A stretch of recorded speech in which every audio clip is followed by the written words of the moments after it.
So I've got this Black & Decker stud sensor here. I just put new batteries in it, and as you see, it will not work. So I'm going to show you how to repair it. Take our brand new batteries out.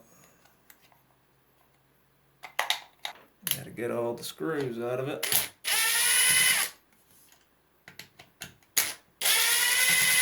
Once you got your two screws out, go ahead and pop it open. A little bit of corrosion, but I don't think that's our issue.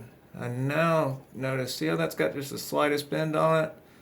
It's also saying that that's supposed to be for the positive side. And if that's the case, you know, that's a lot more narrow of a target to hit.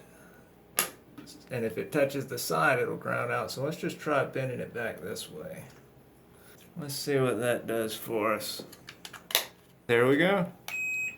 You fix a non-working stud sensor that has a bad electrical connection.